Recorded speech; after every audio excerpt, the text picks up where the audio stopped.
रोटी या चावल दोनों में से हमारे लिए क्या सबसे ज़्यादा अच्छा है? आज हम इसी टॉपिक पर डिस्कस करेंगे। नमस्ते, मैं अलका ठाकुर हूँ और आप सभी का अलका मेडिकल क्लासेस में स्वागत है।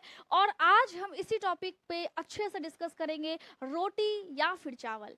रोटी हम सबकी रोटी, चावल हम सबका चावल, क्योंकि हम सभी लोग, पूरे भारत के लोग और बाहर के भी लोग, बाहर के लोगों का मालूम नहीं, लेकिन हम सब तो रोटी और चावल पे ही निर्भर हैं।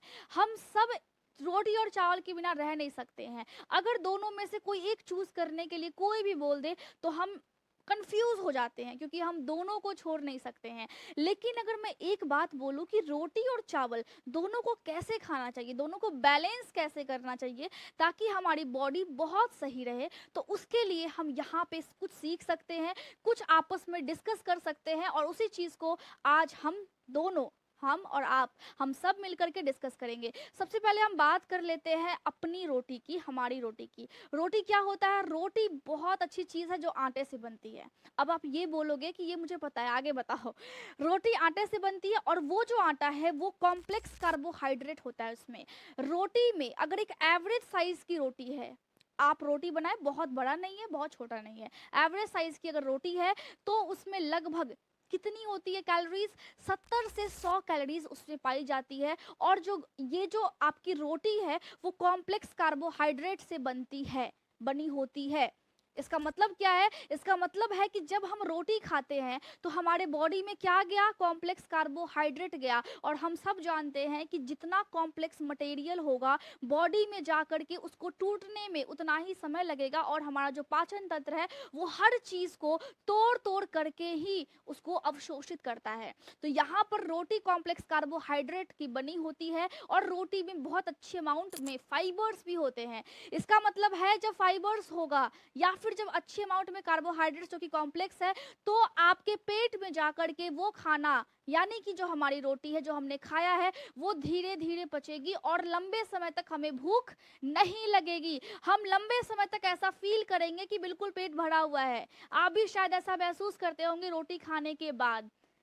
और हम ये भी जानते हैं, साइंटिफिक रिसर्च के मुताबिक ये भी कहा गया है कि जिस भी खाने में फाइबर्स अच्छी अमाउंट में होती है, उनके बॉडी में वजन घटाना मुश्किल नहीं होता है, वजन को मेंटेन करना मुश्किल नहीं होता है, और उनकी बॉडी में स्ट्रेंथ भी होती है।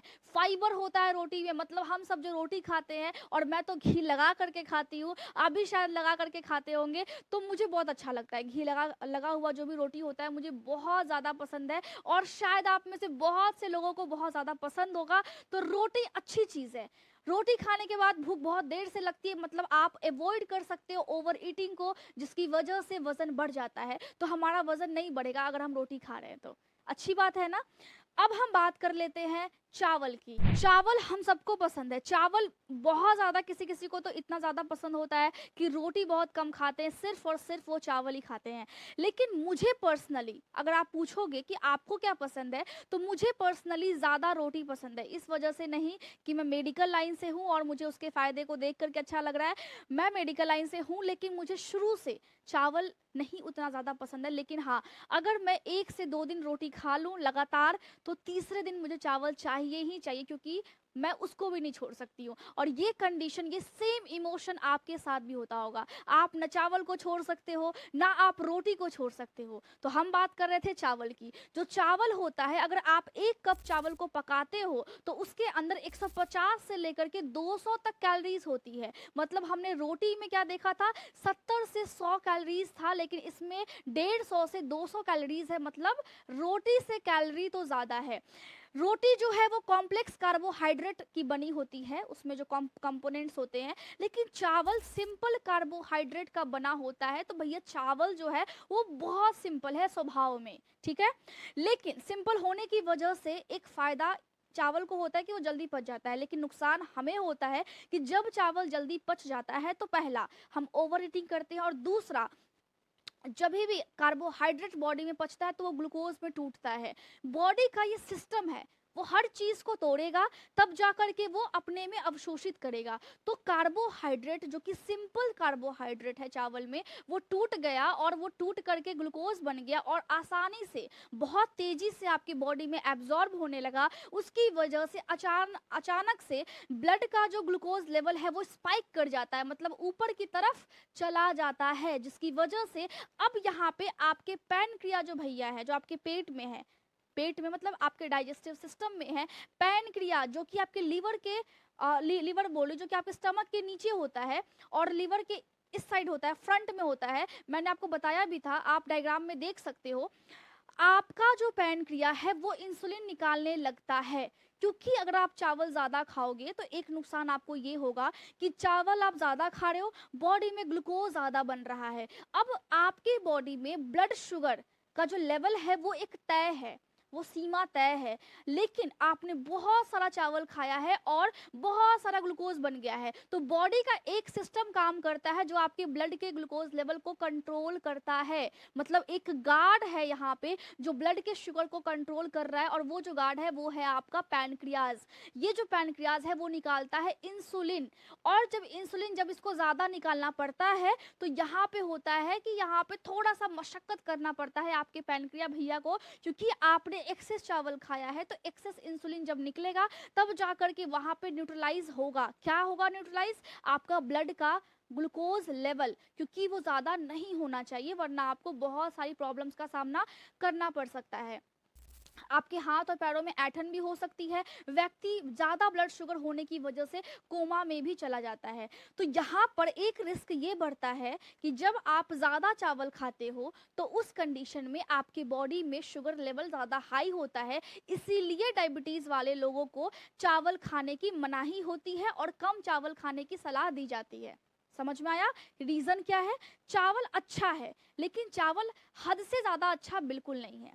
हद से ज़्यादा कोई भी चीज़ अच्छी नहीं होती है। आपका प्यार भी किसी के लिए हद से ज़्यादा अच्छा नहीं होता है, आपका दुलार भी किसी के लिए हद से ज़्यादा अच्छा नहीं होता है। आपको अगर किसी का दुलार मिल जाए मम्मी और पापा का, वो भी अच्छा नहीं है।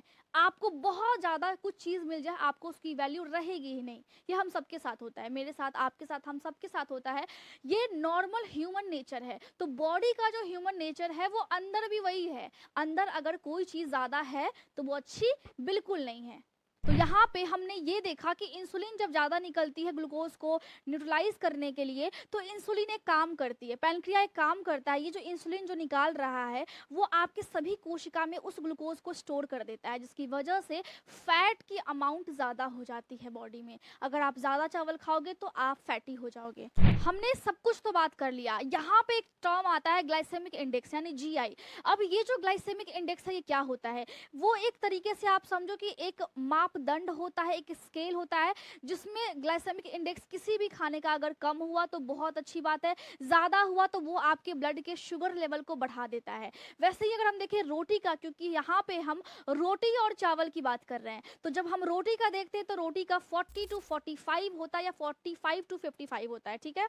लेकिन चावल का 70 से ऊपर होता है ग्लाइसेमिक इंडेक्स, जिसकी वजह से यहाँ पर ये माना गया कि रोटी और चावल दोनों में ज़्यादा फायदेमंद रोटी है, लेकिन आप चावल को एक उचित मात्रा में खा सकते हो, कोई दिक्कत वाली बात नहीं है। आप फिर व्यायाम कर लेना, क्योंकि हम चावल नहीं छोड़ सकते हैं, मैं ये चीज़ समझ रही हूँ।